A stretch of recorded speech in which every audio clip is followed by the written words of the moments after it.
Alternativa Sonora.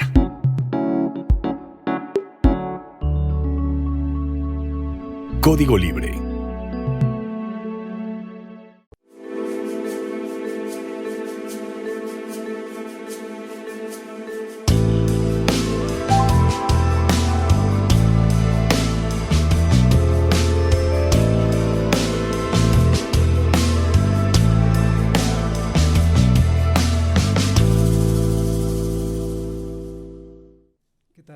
De Código Libre, bienvenidos a una emisión más de Resiliencia en Línea. Gracias por acompañarnos. Vaya días que estamos viviendo, vaya jornada muy larga desde antes del 2 de junio y hasta hoy, que no se termina todos los pormenores de todo este asunto de una llamada reforma judicial. Vamos a estar comentando al respecto. Me parece que al respecto ha habido 3 grandes imágenes que nos ha regalado toda esta jornada, toda esta discusión, toda esta dinámica o toda esta revolución, como le queramos llamar. Quisiera compartir con ellas. De esas imágenes podemos estar desmenuzando otras más, y hablo de imágenes porque incluso gráficamente podemos estar viendo esas imágenes. Por ejemplo, y bueno, les señalo esas 3 grandes y después las vamos desmenuzando. Una que hemos visto en los medios de comunicación, a Claudia Sheinbaum enfrente de las Fuerzas Armadas de México, el Ejército y Armada de México. Claro, desde luego como nueva presidenta de México, una mujer al frente, al mando de las Fuerzas Armadas, y que estas Fuerzas Armadas estén leales ahora a una figura de una mujer.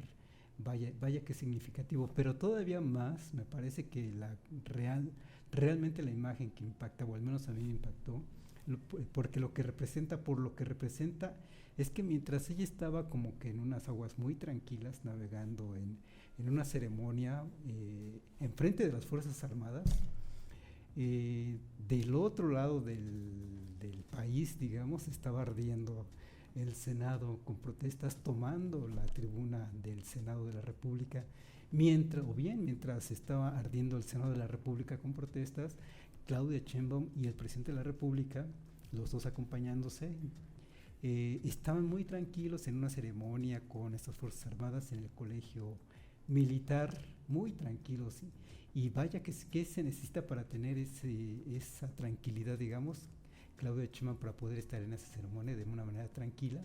Pues la seguridad de que el país funciona, de que las instituciones funcionan, de que su partido político, de que las fuerzas políticas que la acompañan funcionan, y que estaban haciendo la tarea fuerte, pesada, dura, mientras ella estaba atendiendo una ceremonia protocolaria, digamos, importante, desde luego, presentarse con las Fuerzas Armadas. Además importante porque, como ustedes se dieron cuenta, cada vez que estuvo nombrando a los miembros de su gabinete, lo hizo mediante una conferencia, como que de a 3 personas a la vez. Después ya se apresuró un poco más porque es numeroso el número de personas en el gabinete. Y luego, cuando nombró a los secretarios de Marina y Defensa Nacional, lo hizo mediante un tuit. Pareciera que no había mayor ceremonia, pero miren lo que vimos después: una ceremonia en la explanada del Colegio Militar. Toda una ceremonia. Entonces sí, ¿no? Eso puede explicar por qué mediante un tuit fue que nombró o anunció a los secretarios de Defensa y al secretario de Marina.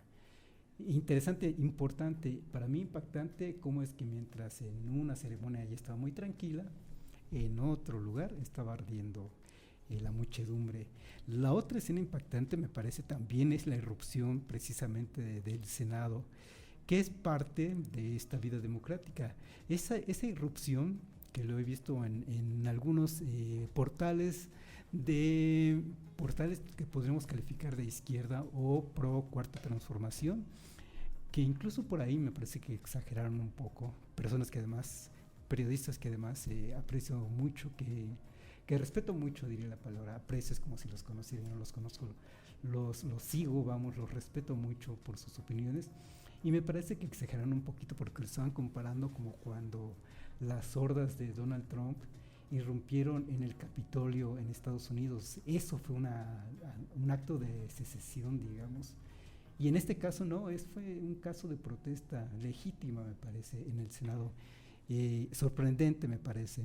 Y los medios de comunicación ni tardos ni perezosos, se estaban cubriendo ahí para ellos fue todo un deleite, digamos, en términos noticiosos, porque ellos lo que están haciendo es vender la nota en vivo, sacando cómo es que estaban protestando en esos momentos la oposición, los que se oponen a la reforma judicial, cómo es que penetraron el Senado, las rejas, y después entraron al Senado precisamente. Eso fue oro molido, digamos, para sus ventas publicitarias, digamos, ¿no? Para estos medios de comunicación que estaban ahí siguiendo ese momento. Y en sí, el momento en sí no deje de ser noticioso. Ahorita retomamos esto porque hay cosas interesantes por comentar. Y la otra gran imagen, que me parece una imagen también poderosa, que además nadie se esperaba, fue ver a Norma Piña saliendo a marchar en las calles. La presidente ministro de la Suprema Corte de Justicia marchando en las calles. Desde luego, las personas que simpatizan con ella, muy agradecidas, los trabajadores de la Suprema Corte de Justicia que están en contra de esa reforma, agradecidos, y de eso se trata precisamente, de que esos grandes líderes o cabezas, titulares de estos organismos salgan y respalden esos movimientos. Y no solo fue Norma Piña, vimos desfilar a todos. Es que ha sido un día tras otro de intensos movimientos o de intensos momentos, de unas imágenes intensas. Y hemos visto a los ministros, a todos, a los 11 marchando en las calles, manifestándose también. Inédito, eso a la vez también habla de imágenes inéditas en el país. Y además confrontados, otro asunto inédito también es ver confrontados a los miembros de la Suprema Corte de Justicia de la Nación, en este caso 8 miembros de la Suprema Corte en contra de la reforma y 3 ministras a favor de la reforma, y más que a favor de la reforma, a favor del movimiento de la Cuarta Transformación, así dicho por ejemplo por la ministra Loreta Ortiz, me parece que se llama, diciendo abiertamente que está a favor de la Cuarta Transformación. Me parece que fue la única que lo dijo, pero de repente, y ya estaban ahí los medios de comunicación a punto de lincharla, que cómo es que se somete al poder de la Cuarta Transformación o al poder político de Morena, cuando sale Norma Piña también a marchar en las calles. Y es que ambas cosas son una representación política, son una expresión política, una manifestación política más que técnica, ¿no? Como se supone que son los ministros técnicos, alejados de la vida política, y no, la verdad es que también son agentes políticos, son actores políticos, pero muy legítimos. Yo digo que son legítimos, y como se ha dicho en todo este argot, en todo este movimiento político de todo el país, fuera máscaras. Y entonces vamos diciendo abiertamente, porque se nota en qué movimiento está uno o en qué posición política está uno y otro actor. Bueno, entonces quitémonos máscaras, y Norma Piña en todo caso mostrándose como la última defensa, la última línea de defensa de la oposición de derecha en México. Legítimo, claro, pero es sorprendente esa imagen. Me parece que es una imagen también poderosa, haber visto a la presidente ministro Norma Piña saliendo a las calles a manifestarse políticamente. Esas son, me parece que las 3 grandes imágenes que vamos a estar platicando en el programa, y hay otras más, pero vamos a estar desmenuzando de a poco. Primero, este asunto de Claudia Sheinbaum, entonces, como nueva presidenta de México, mujer presidente de México, y se posiciona enfrente a las Fuerzas Armadas, y estas muy leales, muy ordenadas, manifestando su lealtad, sí, desde luego a México, pero en este caso llama la atención que su lealtad a una mujer como presidente de la República.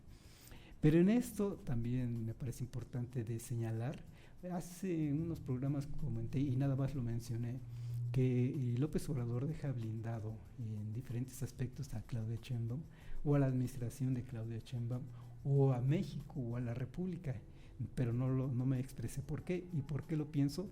Porque ahora que ya termina al menos el proceso legislativo de la reforma judicial, que es avalada, que es aprobada, y después continuará su proceso para terminarse hasta llegar al decreto, que no tardará mucho en decretarse, y seguramente se va a decretar en Diario Oficial de la Federación antes de que se vaya López Obrador.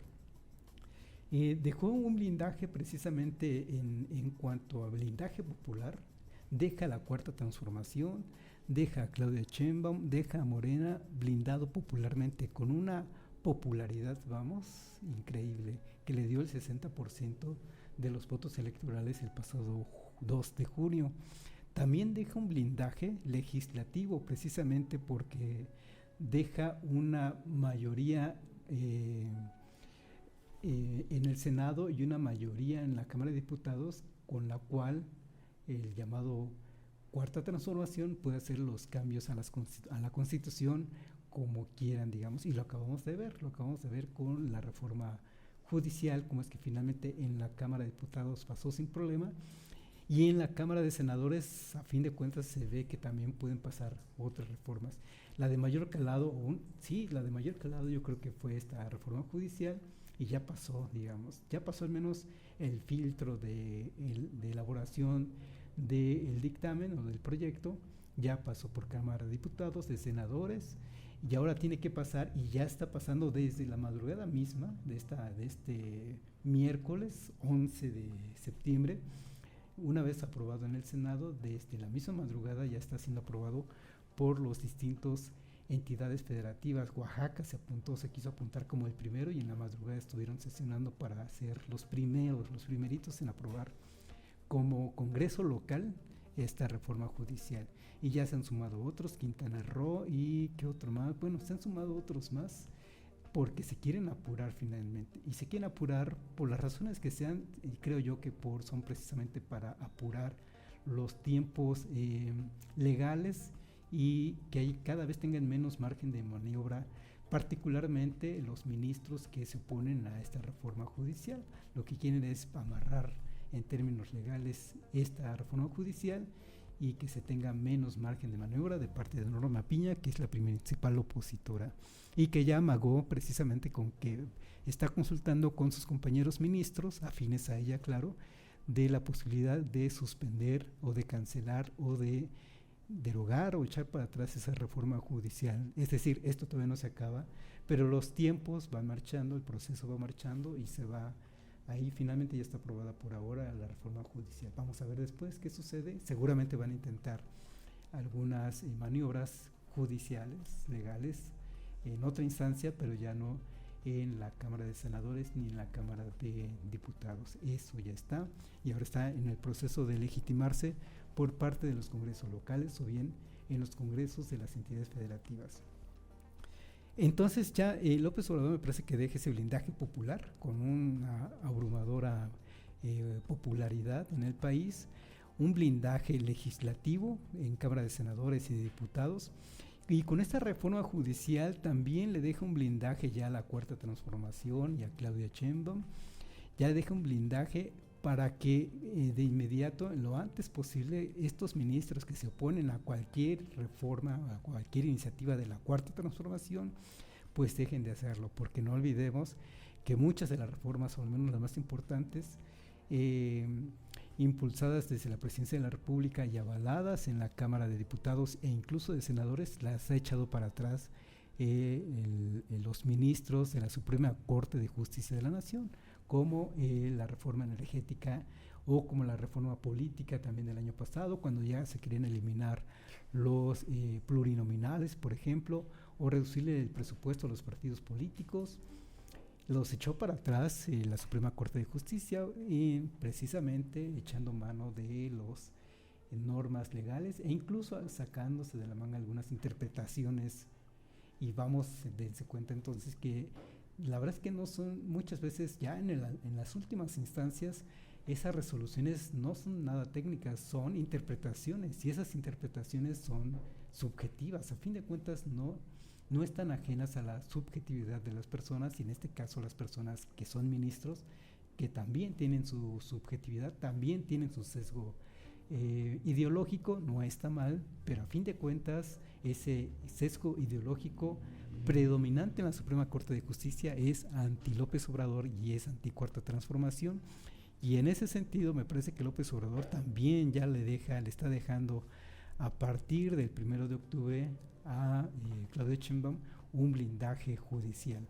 Y entonces tenemos un blindaje popular, un blindaje legislativo, un blindaje judicial y uno más, el blindaje que estamos comentando desde el principio, el blindaje con las Fuerzas Armadas que se quedan leales a la figura de Claudia Sheinbaum.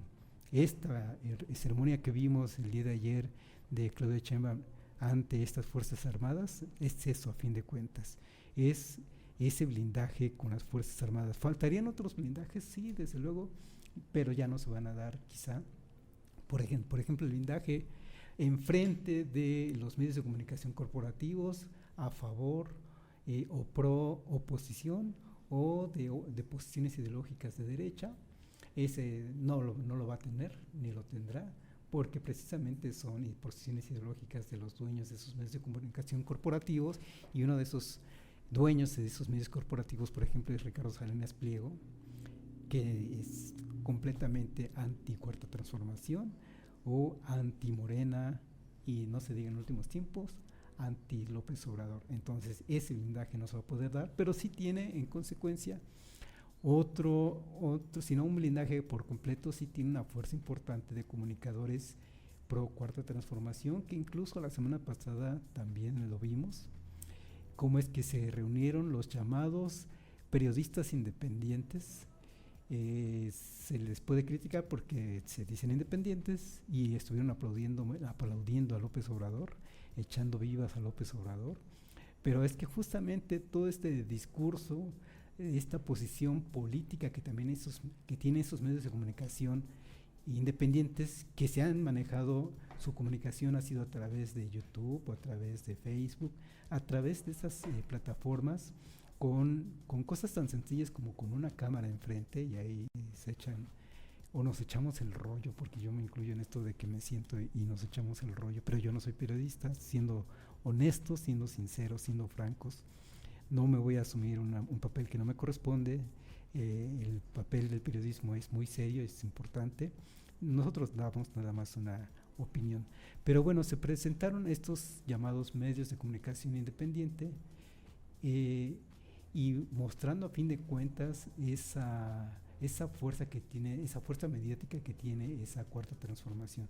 De hecho, también acuérdense, durante cuando estábamos a punto de emprender la campaña electoral, cuando Claudia Sheinbaum estaba a punto de emprender su campaña electoral, precisamente dio una serie de entrevistas con estos personajes, con estos youtubers, al menos los de los más famosos. A fin de cuentas, esa es su fuerza mediática. Y es que, ya lo comentamos en algún programa, la izquierda o cualquier proyecto político necesita un canal de comunicación. López Obrador tuvo la mañanera para empezar, pero no fue la única, también están todas estas plataformas pro Cuarta Transformación, y Claudia Sheinbaum los utilizó en su momento, por ahora ocasionalmente, pero en adelante va a tener que echar mano de manera más sistemáticamente. Y tenemos entonces esos blindajes: blindaje popular, blindaje legislativo, blindaje judicial, blindaje con las Fuerzas Armadas. Faltan otros blindajes como el de los medios de comunicación, pero a ver cómo se posicionan los medios de comunicación en adelante, porque no dejan de jugar un papel importante los medios corporativos. Y cuando la oposición ha quedado devastada, sucedió en 2018, sucedió ahora en el 2024, y suceden por momentos importantes durante estos últimos años. ¿Quién los ha sacado adelante? ¿Quién ha levantado a la oposición? ¿Quién ha sacado adelante a los partidos políticos? Entre otros pocos actores importantes, los medios de comunicación, que ahí como hormiguitas pareciera que no se desmoralizan, y ahí empiezan con su agenda, en este caso noticiosa, para levantar al pobre muerto que representa la oposición. Lo digo con respeto, no lo digo de manera burlona, digamos, sino porque realmente están avasallados la oposición, y no se diga con estos últimos momentos que vivimos, en donde se pusieron las pilas. Y además también hay que felicitar a toda la oposición. Hay que felicitar por el trabajo, por el esfuerzo que hicieron político para tratar de echar para atrás en términos legislativos esta reforma judicial. Se juntaron, se amalgamaron y dijeron: somos 43 senadores los que necesitamos para echar para atrás la reforma judicial. Y los medios de comunicación corporativos se sumaron a esta intención, se emocionaron, vaya que estaban en campaña también los medios de comunicación, señalando incluso medios de comunicación y Claudio X González y los partidos políticos, señalando a uno por uno de los senadores, comprometiéndose a que iban a votar en contra de esta reforma judicial. Y casi los tenían todos, incluso a sus suplentes, por eso digo, hay que felicitarlos, porque además se concentraron, tal parece, desde el lunes, me parece, se concentraron para estar listos para la votación, que iba a ser hoy miércoles, pero se adelantó para ayer por la noche. Ya está aprobada la reforma, como ya sabemos, pero se concentraron para que no hubiera dudas de que iban a estar presentes y que iban a votar en contra. Vamos, todo un esfuerzo importante que hay que reconocerles. También ahí se vio el colmillo de Claudio X González, que armó su llamado democratómetro, que a fin de cuentas era medir cuántos legisladores llevaban sumados con un mensaje de video diciendo yo voy a votar en contra. Y casi lo logran, les faltó un voto, les faltaron 2 votos a fin de cuentas. ¿Qué pasó con esos 2? Uno, toda esa historia que estamos escuchando de Yunes Márquez, Miguel Ángel Yunes Márquez, senador por Veracruz, y otro senador de Campeche. Ese caso es extraño porque se supone que se está jugando el futuro de la República y resulta que tiene que atender un asunto familiar y se regresa a Campeche. Un señor de apellido Barreda, y siendo, dicen ellos, dice la oposición, un asunto de trascendencia para la República, y a ese señor le sale un asunto familiar. Digo, la familia es importante, pero bueno, antepuso a la familia antes que la República. Entonces no estaban tan convencidos, o al menos él no estaba tan convencido de la trascendencia para la República que él defiende, para la idea que él defiende como República. Y entonces fueron 2 votos que se ausentaron, digamos. No votaron a favor de la reforma, se ausentaron, digamos. No es cierto. Lo que pasa con Miguel Ángel Yunes Márquez, senador titular, fue que se ausentó, pidió licencia y se quedó en su lugar su suplente. ¿Y saben quién es su suplente? Su papá, Miguel Ángel Yunes Linares, ex gobernador de Veracruz. Se presentó como el suplente y votó a favor de la reforma judicial. Esto sí fue, ¿cómo quieren llamarlo ustedes? ¿Traición o acuerdo político? Lo que están manejando los medios de comunicación, lo que están manejando los partidos políticos de oposición, abiertamente molestos, es como traición. Y desde antes de la votación de ayer ya estaban manejando la idea de traidor, de quién va a ser el traidor. Los medios de comunicación sumados a esta campaña estaban preguntándose quién va a ser el traidor. No se midieron en palabras para decir quién va a ser el traidor. Y bueno, señalaron directamente a Miguel Ángel Yunes Márquez como el traidor y además del PAN, además de un partido político que tiene fuerza política, más que el PRI, más que el PRD ya desaparecido, más que Movimiento Ciudadano, y resulta que el traidor vino de sus propias fuerzas políticas, y vimos a un casi llano presidente del panismo, de Marco Cortés, me parece que al punto del llanto, precisamente porque se sintió así, se sintió traicionado. Sintieron que estuvieron a punto de echar para atrás la reforma. Claudio X González estuvo a punto de echar para atrás la reforma judicial y se quedaron a 2 votos. Y por otro lado, también me llama la atención precisamente ver a Claudio X González no como activista, él se dice activista social, le podemos creer o no, para muchos de nosotros, entre ellos yo, lo vemos como empresario, uno de los magnates del país. Pero más que como magnate o más que como activista social, se vio como el jefe de los senadores. Increíble también. Esta es otra de las imágenes que podemos estar mostrando, platicando con ustedes. Otra de las grandes imágenes de toda esta discusión pública. es que los líderes de los senadores no eran los líderes de cada partido político. El líder de todos los senadores fue Claudíquez González, exigiéndoles que se videograbaran con un mensaje diciendo que iban a votar en contra. Y ahí tenemos a un senador, Riquelme, recién exgobernador de Coahuila, convaleciendo en un hospital y también haciendo su video porque el jefe, el magnate Claudíquez González así lo ordenó. Increíble que la figura política o la figura moral de estos partidos políticos no sea otro líder político, porque tal parece que no hay líderes políticos con liderazgo moral, tal parece que no los tiene la oposición en estos momentos, y resulta que el líder moral o el líder político o el líder ideológico es un magnate, un empresario de fuera de la vida política formal de un partido político, y ese es Claudíquez González. Interesante cómo es que en todo caso lo toman como su líder, no en estos momentos, lo toman como su líder. En todo caso, también fuera máscaras, y Claudíquez González abiertamente ante el público se muestra como el líder de los partidos políticos de oposición hoy por hoy en el país, porque durante la campaña y antes de la campaña se mostró como activista, como uno de los líderes de la Marea Rosa, supuestamente esa Marea Rosa como apartidista, y no, al final vemos que todo esto es parte de todo un andamiaje de oposición, de una posición de derecha. Pero insisto, es válido todo este esfuerzo que hicieron, toda esta lucha dentro de un margen legal que le permite la Constitución a todos estos manifestantes, diría yo. Esta irrupción en el Senado yo creo que es legítimo.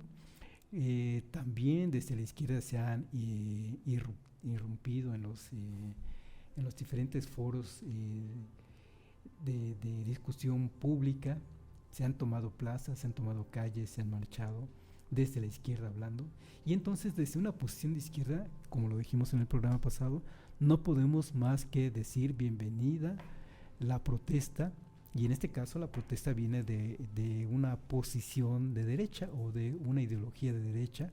En este caso entraron al Senado, quisieron interrumpir la sesión o interrumpieron la sesión, de hecho se suspendió y se tuvieron que cambiar de sede para terminar la votación, y yo creo que legítimo a fin de cuentas.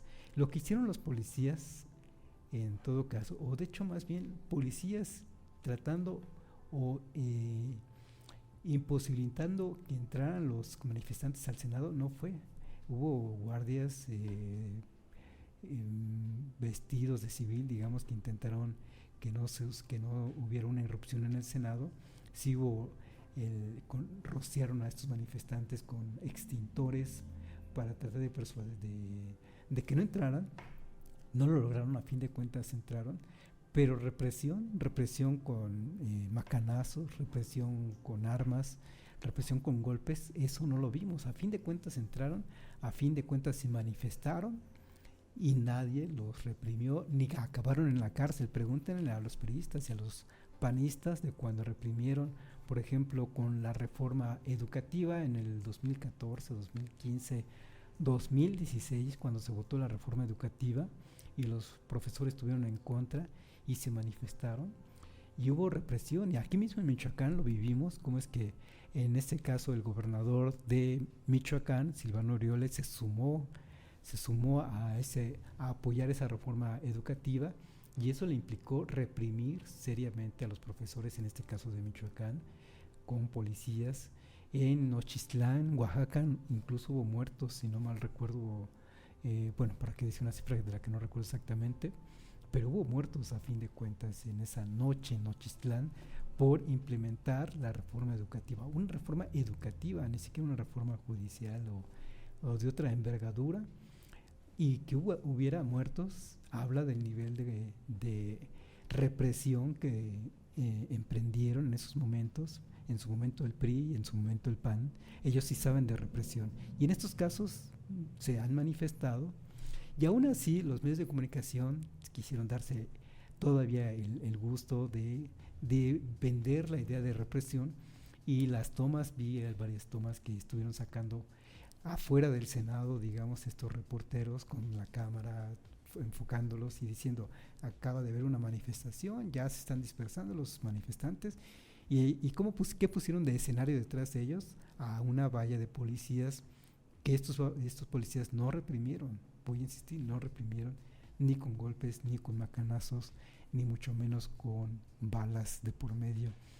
Estos manifestantes estuvieron ahí, manifestándose todo lo que han querido, lo siguieron haciendo, lo han hecho en todos estos días, en todas estas semanas, cuando los trabajadores de la Suprema Corte de Justicia o de este sistema de magistrados, jueces federales y ministros se manifestaron, están en paro desde hace ya semanas, supongo que ya es cosa de en cualquier momento se levanta, porque a fin de cuentas ya se acabó esto, o podrán seguir esas manifestaciones y nadie lo reprime, y eso es importante de señalarlo. Entonces, interesante también como imágenes poderosas respecto de estos días de intenso debate, los estamos viendo con eso, con la irrupción en el Senado, que ha sido ruidosa, muy mediática, pero ha sido pacífica. Los medios de comunicación intentaron mostrar como que había represión, pero en realidad lo que hubo en todo caso fue una intención de contención, pero resguardando los derechos a manifestarse de estas personas. Es legítima, esa manifestación fue legítima, como es legítimo que Norma Piña haya salido a las calles. Tampoco nos vamos a poner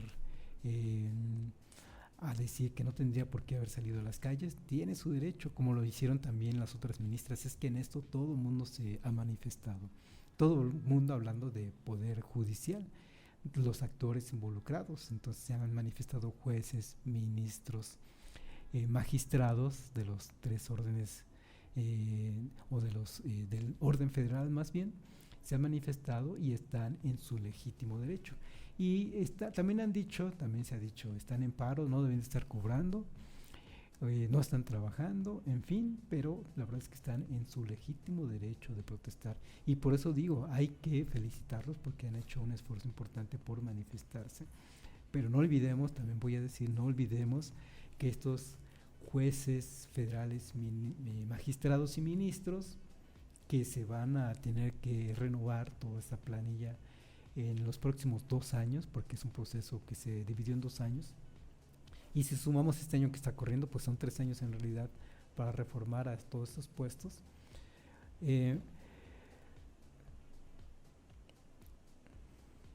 Se me fue lo que yo iba a comentarles, pero estos señores se han manifestado sin mayor problema, sin mayor causa en contra de ellos. Reforma judicial, vamos avanzando entonces. Norma Piña emite un mensaje en el domingo, cuando aparentemente entrega una propuesta de reforma judicial, pero la verdad es que está francamente fuera de tiempo. Ya en esos momentos ya no es que estuviera discutiéndose, sino que incluso ya había sido votada, para este domingo ya había sido votada en Cámara de Diputados. Ese domingo ya había iniciado la revisión de esa reforma en el Senado y ya estábamos más bien como que en espera de que se llegara el miércoles, para que se votara la reforma judicial como la conocíamos, pero la conocíamos no desde hace unos días atrás.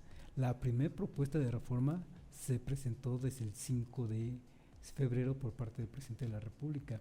Y no solo eso, desde todo el sexenio, López Obrador le decía a través de su mañanera, a través de diferentes mecanismos, incluso con una reunión con Arturo Saldívar como presidente ministro de la Suprema Corte de Justicia de la Nación, todo el tiempo les estuvo diciendo, hace falta reformar al Poder Judicial, y nunca quisieron, nunca se reunieron.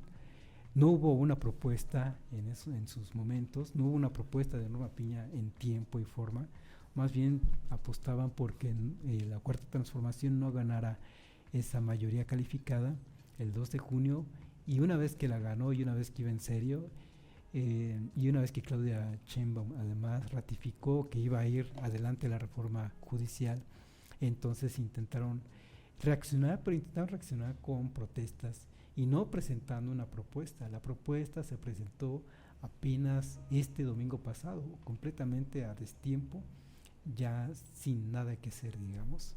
En esa parte, así como estamos felicitándolos por ese gran esfuerzo que hicieron de oposición, bueno, pésimo que lo hayan presentado una posible propuesta el domingo cuando ya no hay nada que hacer.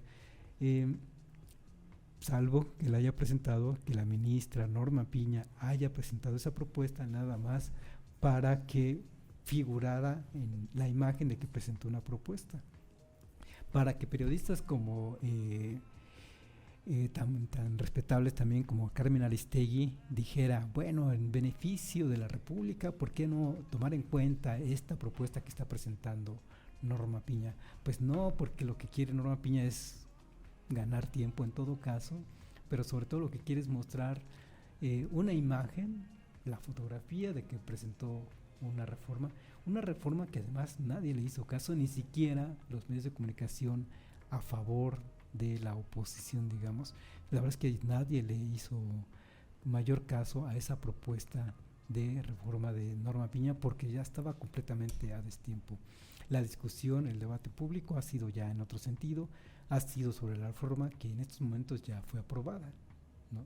Ahora, déjenme decirles algunas características de esa reforma, retomando, recapitulando, no vamos a decir todas, pero de las cosas importantes es que, bueno, el primer asunto importante que podemos comentar es que esta reforma es de gran calado y es una cosa para comentar en términos internacionales. México sacó adelante una reforma judicial y con ello, creo yo, se pone a la vanguardia en cuanto a reformas constitucionales en una república, y una república mexicana que sí tiene fuerza política, fuerza económica, que sí tiene fuerza como país de referencia.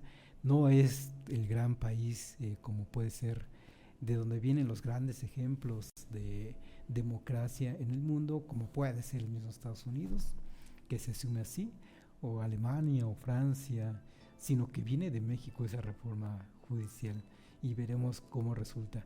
Han querido contrastarla con el caso de Bolivia, pero Bolivia tiene sus particularidades y Bolivia tuvo su reforma, pero no quiere decir que México es la copia de la reforma de Bolivia. México tiene su propia reforma y vamos a ver cómo resulta a fin de cuentas. Pero entre otras cosas, entre otras características que tiene esta reforma, la reforma de México es que ya no hay 11 ministros, ya no habrá 11 ministros, serán 9 y tendrán que ser electos de manera popular. La población van a tener que votar por ellos. Y también se ha dicho que van a ser muchos, que es imposible votar con tantos, pero se va a dividir en dos votaciones la elección de esos ministros, la mitad en 2015 y la mitad en 2016. Y si además tomamos en cuenta que son no más de 1,800 jueces federales, magistrados y ministros, y entonces si habremos de elegir, digamos, 800, 900 servidores públicos del Poder Judicial en un año y 800, 900 en el otro año. La verdad es que no son tantos. ¿Por cuántos puestos se votó en este 2024? Pues muchos más, entre presidentes municipales, diputados, senadores, gobernadores. Fue mucho más el número, fue mucho más el trabajo que hizo el INE, y para el INE, una institución sólida en cuanto a elecciones u organización de elecciones, elegir o poner en proceso la elección de 800, 900 personas en un año y 800, 900 personas en el otro año, pues es un trabajo sencillo en realidad para ellos. Hay unas propuestas de papeletas y unas propuestas de cómo elegir estos personajes públicos, pero le tocará al INE perfeccionarlo, decir, bueno, se puede hacer de mejor manera así, y entonces ya se verá. Tal parece que se queda lo que hemos comentado en otro programa, que estos jueces, magistrados y ministros que quieran someterse a votación no podrán recibir presupuesto público ni privado, interesante. En cambio van a poder hacer uso de los medios de comunicación oficiales que tiene el Estado mexicano. Sí, van a poder promoverse en tiempos oficiales en medio de radio, televisión y los canales que así se dispongan de manera oficial, o bien mediante sus propias redes sociales, pero sin poder pagar publicidad, por ejemplo a Facebook o YouTube, para que los ande promoviendo por algún algoritmo. Si hicieran eso, pues quedarían descalificados, digamos. Esa es otra de las cosas que van a cambiar, que se van a tener que someter a la elección popular. Y ya también hemos visto cómo es que hay ministros, magistrados, jueces que han ido diciendo: yo ya no me voy o yo no voy a participar en esa elección para el siguiente año, por diferentes razones, pero están diciendo: no voy a participar. Pero además llama la atención de que, bueno, habíamos dicho en otro momento, algo que también ya es sabido, que la Cámara de Diputados va a proponer una tanda de posibles jueces, ministros, magistrados. La Cámara de Senadores otra tanda.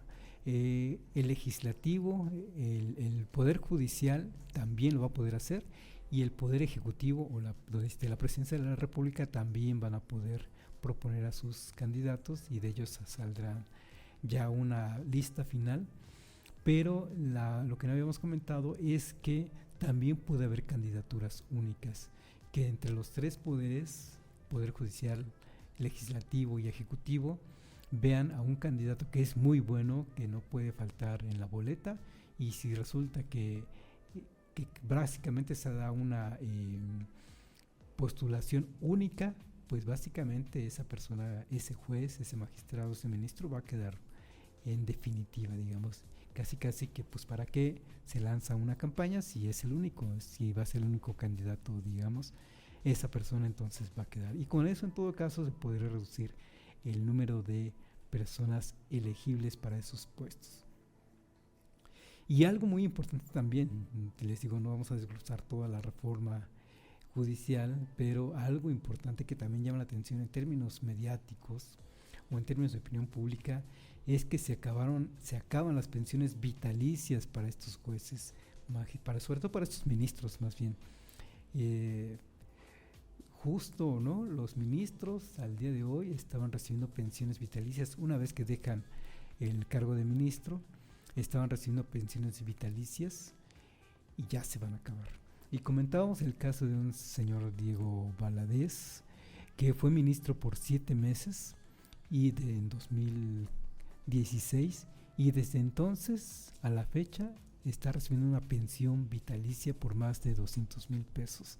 Eso suena injusto, por lo menos para las necesidades que tiene el país, por lo menos suena injusto. Legal es legal, inmoral empieza a sonar inmoral, pero para personajes como él y personajes de la oposición no es inmoral, es justo, es legal, pero en fin, se acaban. El caso es que se acaban esas pensiones vitalicias para estos ministros que venían trabajando o que todavía están trabajando en lo que ya podemos estar viendo como la última generación de jueces federales, magistrados y ministros de lo que todavía está vigente como Poder Judicial, el cual se va a reformar. Norma Piña, en ese mensaje que dio el domingo, todavía quiso vender la idea la idea de que hay que atender, hay que escuchar a las personas que protestan en contra de la reforma. Dijo, hay que escuchar a los estudiantes, tratando de ganar la simpatía de estas personas, pero ya no hay nada que hacer. Esto ya pasa a otro nivel, digamos. Una vez que se apruebe en las diferentes entidades federativas, seguramente habrá intenciones de impugnar. Posiblemente lleguen esas impugnaciones hasta la Suprema Corte de Justicia, y veremos a una Norma Piña a ver qué hace. Pero la verdad es que no tiene legitimidad moral. Ha quedado también ese Poder Judicial como lo conocemos ahora, o esos ministros han quedado también rebasados, digamos, por esta realidad. Vamos a ver qué hacen, si aún están intentando, si aún van a intentar echar para atrás esta reforma judicial aprobada el día de ayer. Lo que estamos viendo Si ustedes se dan cuenta con estas grandes imágenes que nos regalan estos días, que nos regala esta agenda pública, esta discusión pública, lo que estamos viendo son tiempos inéditos para toda la República, no tiempos inéditos por esta reforma judicial, no tiempos inéditos en el Senado o en la Cámara de Diputados, que además la Cámara de Diputados salió muy tranquilo toda la discusión, donde estuvo el verdadero desbarajuste, la verdadera discusión fue en el Senado, como ya lo vimos. Es tiempos inéditos para todo el país, para toda la República. O por un lado, estamos viviendo una reeducación de los mexicanos, una educación política en México como nunca antes, me parece. Y entonces ahora sí podría, en lo personal, estar creyendo que lo que hay una revolución de las conciencias, porque en realidad, además de estas protestas legítimas, insisto, que se han dado de la oposición para echar atrás la reforma judicial que ya no fue, el resto de los mexicanos estamos en paz, digamos, estamos conformes con esa reforma y solo estamos esperando que sucediera precisamente esa reforma, porque estamos a favor, muchas personas estamos a favor, no todos, ya como vimos, no todos, pero muchas personas estamos de acuerdo con esa reforma y esas personas estamos tranquilos, estamos en paz con que se esté dando. Si pudiera haber una analogía, guardando las magnitudes, cuando empezó el gobierno de López Obrador, lo que vivimos fue una crisis por abasto de gasolina, ¿recuerdan? Por el asunto del combate al huachicol. Lo que hizo en esos momentos López Obrador fue llamar a la paciencia, a la comprensión a todos los mexicanos. ¿Y qué hicieron los mexicanos? Precisamente entendieron y se sumaron a esa lucha en contra del huachicol, haciendo lo que les correspondía desde su ámbito. Y su ámbito fue pues aguantar, esperar a que se solucionara este asunto del combate al huachicol. Duró un tiempo significativo. ¿Y qué hicimos? Porque nos tocó a todos, pues sí, hacer colas en las gasolineras, no usar el carro, usar otros medios alternativos de transporte. Y creo que en esos momentos fue también mayoritario ese apoyo, ese respaldo precisamente al presidente de la República o bien al gobierno federal, que en esos momentos estaban emprendiendo una batalla en contra de los llamados huachicoleros, que en esos momentos en su mayoría era crimen organizado.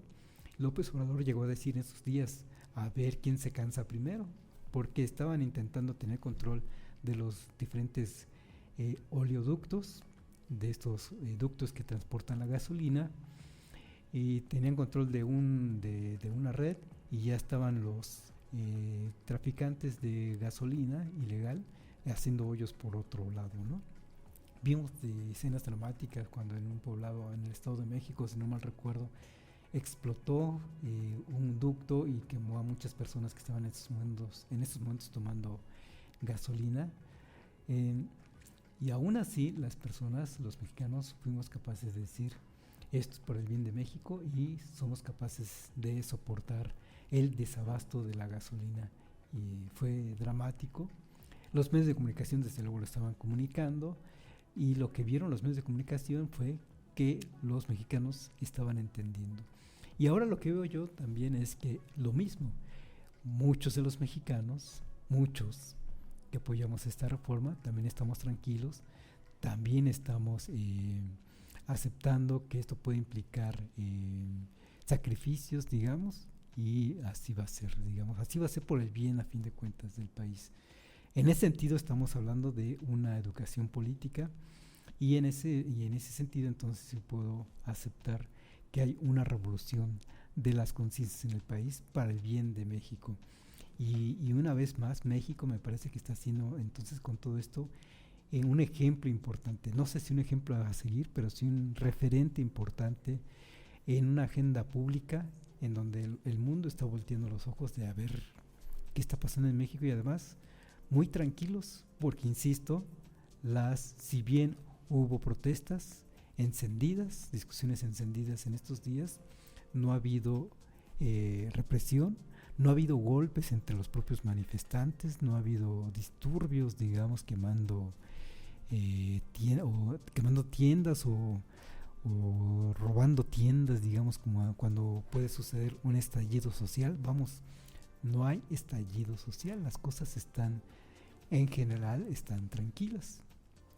Sí les puedo dar el beneficio de la duda de que toda discusión política sí movió un tanto el tipo de cambio, o sí provocó que el precio del dólar se incrementara con respecto al peso mexicano. Llegó a estar por arriba de los 20 pesos, pero de un día para otro, de ayer a hoy, ya bajó por debajo de los 20 pesos, porque precisamente los mercados internacionales vieron que los pinches mexicanos, perdón, están bien, están tranquilos, están no contentos, si ustedes quieren decirlo así, no contentos, pero están conformes con esa reforma, con esas reformas y con esa transformación que llevan desde hace ya por lo menos 6 años. Entonces sí, con mucho cariño, creo que amerita el pinches mexicanos lo están haciendo, y lo están haciendo bien, digamos, en general, con toda esta discusión política muy legítima en medio de una democracia, en medio de un país que tiene instituciones y que esas instituciones funcionan. Tiempos inéditos también para esa confrontación entre los tres poderes. Estamos viendo esta confrontación entre los tres poderes, o están en medio de esos tres poderes, judicial, legislativo y ejecutivo. Sí, han amagado el Poder Judicial con golpes técnicos de Estado. Vamos a ver si por fin ya entiendan que ya no hay más que hacer, más que aceptar la voluntad de la mayoría de los mexicanos.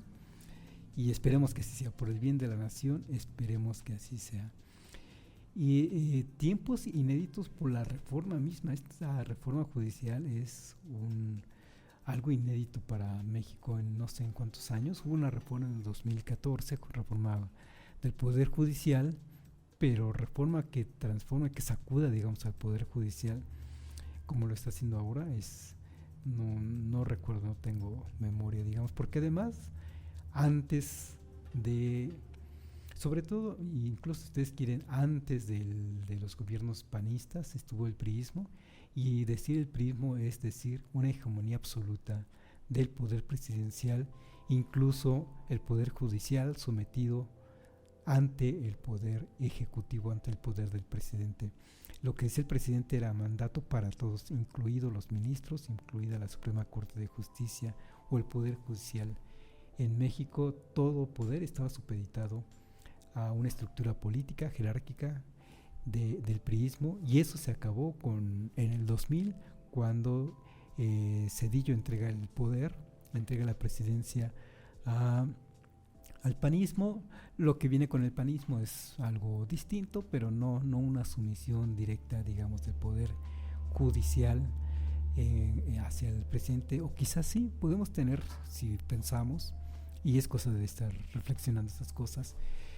Cuando Vicente Fox promovió el desafuero de precisamente López Obrador en el 2006, para que López Obrador no fuera presidente, no fuera candidato a presidencia en el 2006, uno de los ministros, el entonces presidente ministro, y no quisiera decir nombres porque no lo recuerdo exactamente quién era, pero fue y se entrevistó con Vicente Fox, o al revés, Vicente Fox fue y visitó al ministro y le dijo: oiga, ¿qué podemos hacer? Y el ministro le responde a Vicente Fox: haga lo que usted crea conveniente. En todo caso, no un contubernio, digamos.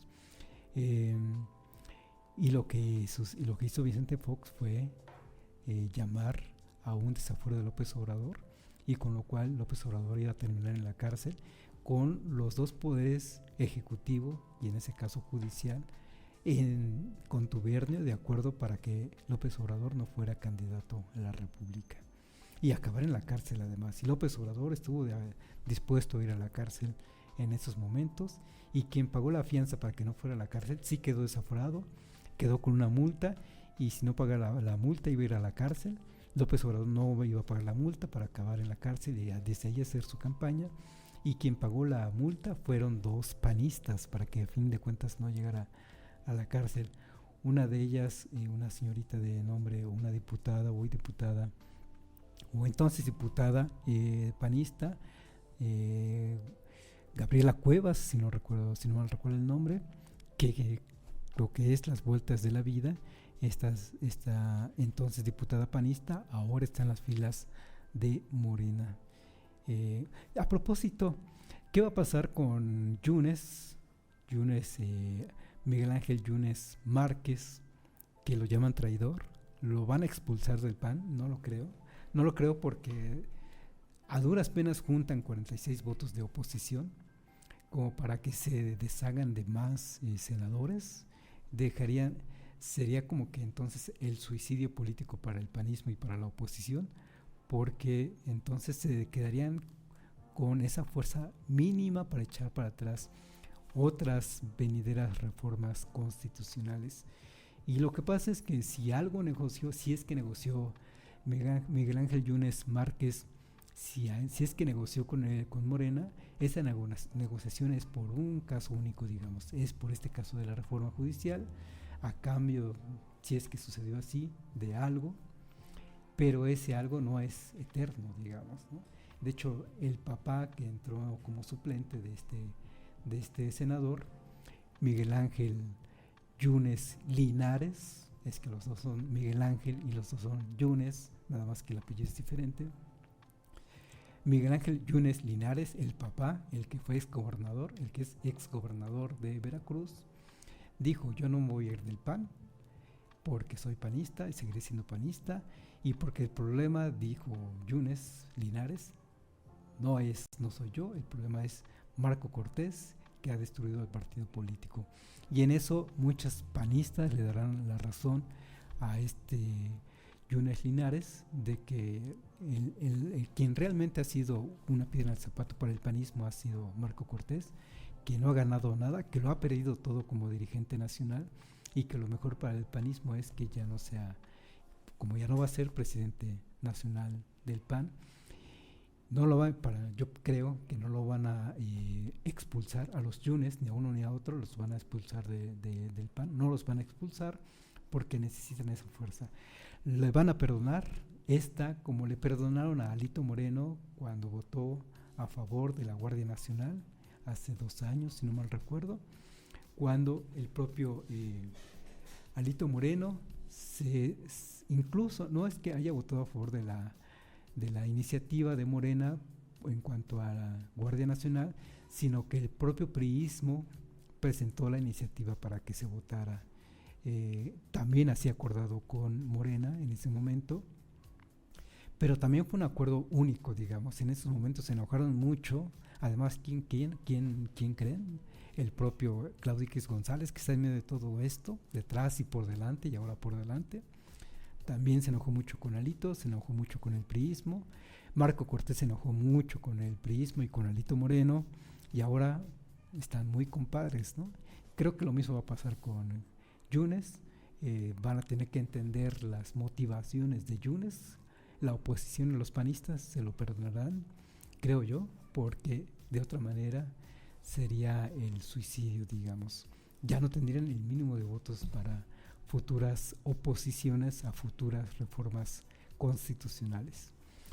Y bueno, amigos, terminamos el programa. Les agradezco mucho siempre su atención, que nos permitan compartir con ustedes nuestros puntos de vista.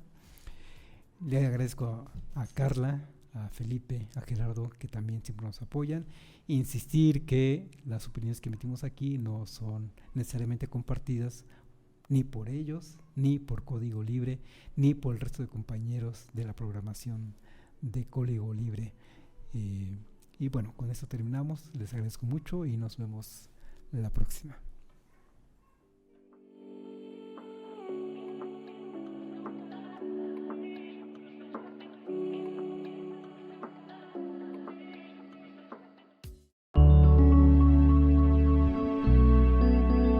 Código Libre.